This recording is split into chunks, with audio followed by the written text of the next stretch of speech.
guys, Ron from Wild Bettas USA.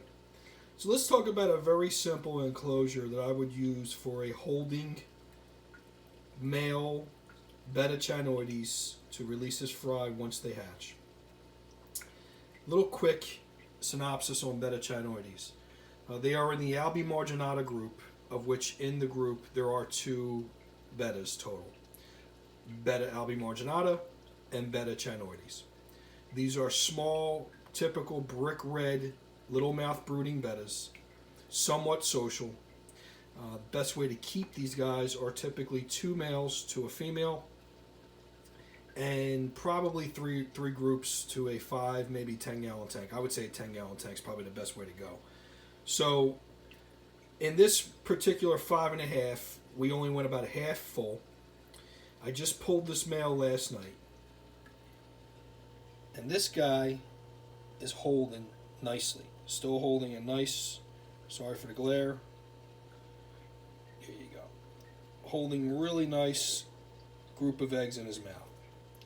Now I fully expect this beautiful little Betta to release his fry within the next 3 to 4 days. Typical for Betta channoides are anywhere between 10 to 15 days. 15 days is probably pushing it a bit.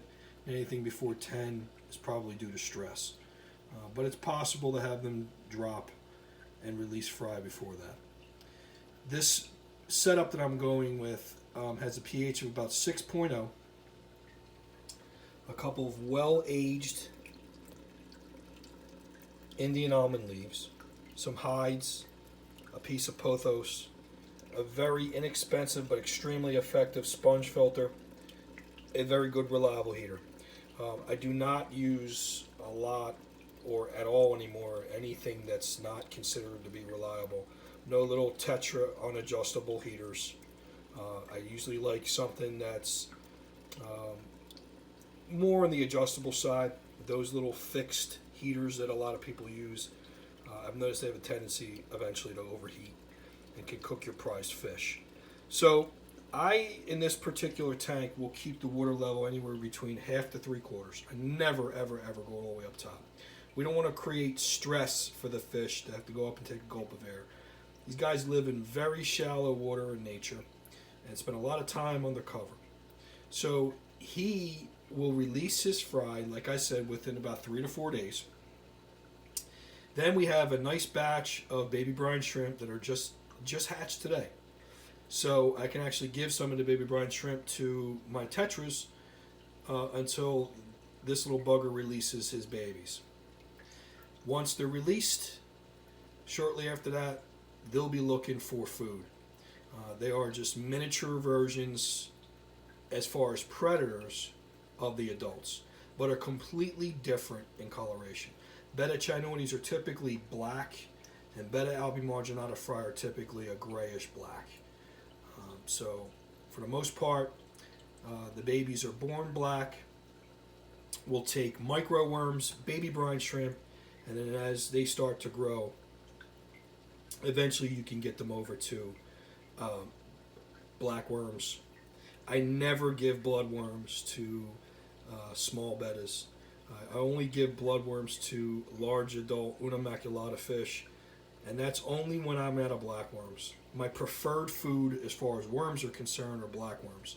Blackworms are versatile, taken by all the bettas I keep in all the different sizes, anything from the Coxida complex to the albi marginata complex, all the way up to the Una maculata complex. Blackworms are a great protein source.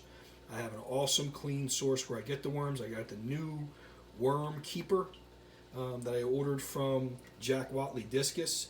I'll put a link in the description of this video, and I'll even add a little quick little video of the worm keeper also. Great way of keeping blackworms. You can strain them out inside the keeper, discard the old water, and then I right away just use water I have set aside that's kept in the fridge, same temperature as the worms are, and for the most part I have very little losses and the worms last forever. So this is video on how I maintain a male brooding Betta channoides. 5.5 gallon tank, tight fitting glass lid.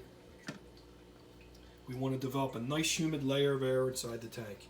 So when the fry actually do come out of the male's mouth, once he spits, they're going to go up and take a gulp of air. We want that air to be the same temperature as the water. We don't want there to be a discrepancy. So we want the temperature of both to be close, if not the same. So a nice humid layer of air. The water level in this tank is perfect for a fry and the adult. I may dial back the little sponge filter not to even cause that much of a ripple.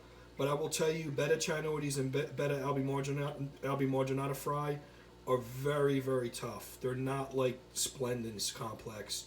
You just don't experience the same numbers, the same amount of cannibalism and aggression between the fry. Channoides are very social fish, so are the albimarginata. So I have no problem as long as they're the same size for the fish coexisting. So stay tuned for more. Wild Betta Fish USA, Betta channoides, and upcoming fry. We've had a lot of people asking me for Betta channoides. I'm not really sure exactly what we'll do with these once we grow these guys out. I know I will sell some of them, but for the most part, they're going to replenish my current breeding stock. So stay tuned for more, guys. See ya. Oh, by the way, please don't forget to subscribe. Give us a thumbs up on this video. That's exactly how YouTube knows that you are watching our videos and care, and whether or not you even like them. If you dislike the video, go ahead and do what you got to do. I can't imagine there anything you would dislike about the video. What else is there? Follow us on Pinterest, Wild Betta Fish USA, Instagram at Wild Betta Fish USA, and we're going to have some paludarium videos coming up on the FunctionBuilt-Aquatics version of Wild Betta Fish USA, along with our upcoming mangrove tank that Nate and I will be working on pretty soon. See you guys. Okay guys, like I mentioned before, this is the new Blackworm keeper that I picked up from Jack Watley's Discus off their website. I'm pretty sure you can find it on Amazon and eBay too. So this is a pretty simple device, nothing crazy, but extremely effective in keeping blackworms. Now I will tell you, as long as your blackworm source is legit and the worms are kept well and there aren't a lot of dead worms, they don't have that rotten smell. If you're starting with a really good healthy batch of blackworms from the jump, you'll have no problem maintaining them in this keeper. So you have a little air hole right here to allow air to go through. Then inside the actual container itself are two layers. This right here is a screen layer, and for the most part it allows most of the worms, sometimes some of the worms are able to get through some of the screen, as you can see in the bottom, but it will allow the worms to be strained out. And this is perfect for when you're getting ready to change the water on the worms. I'm actually going to do that later on, but I just want to show you the actual keeper itself. So some of the worms do go in the bottom, so what I'll typically do is I'll take that bottom cup right there, the bottom holder or tray, and I'll pour it back in the top. And then I'll add, after I discard that water, then I'll add my fresh water. So let's do that. Let's work on this, and I'll show you exactly how I do it. So we're going to go into our fridge right here, and I'm going to get my cup of fresh, cool water that's been sitting aside.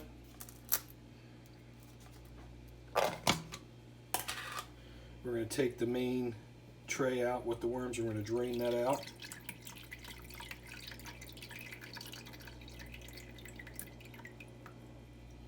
That sit right there. Then I'm going to take the worms that are in the bottom of the tray, and we're going to put them back. We're going to recycle them suckers. We don't want to lose them, right?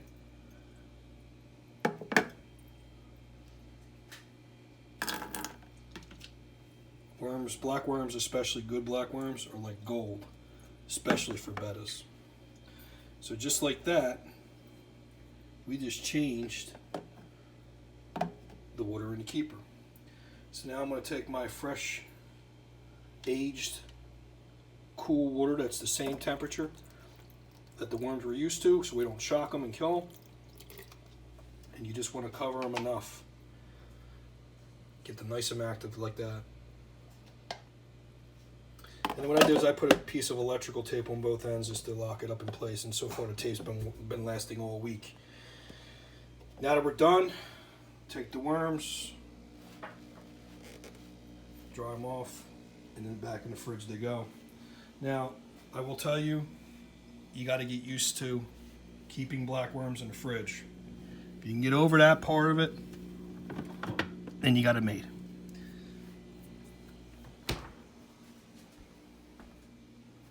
So, as you can tell, no worms are in the sink, no worms are in the drain. You really don't want that. I bet you can probably create a population of worms living inside your drain. Anyway, they probably would survive some of the chlorine and chloramine that's inside the tapeworm itself, and probably would populate. You really don't want that, so you want to make sure you're trying not to flush any fresh live worms. So just like that, we're done. And then what I'll do is I'll take this cup, fill it up with fresh water, dechlorinate it, put it back in the fridge, and that's ready for tomorrow's water change. I tend to change the water on the worms every day. It keeps the worms fresh and keeps them happy. No, I do not feed the worms. I usually go through a container like this of worms every week. So by the time the worms are starting to run out, I'll pick up a new batch from my source and we're good to go. So this is the Blackworm Keeper video, and I picked it up from Jack Watley Discus on their website. See you guys.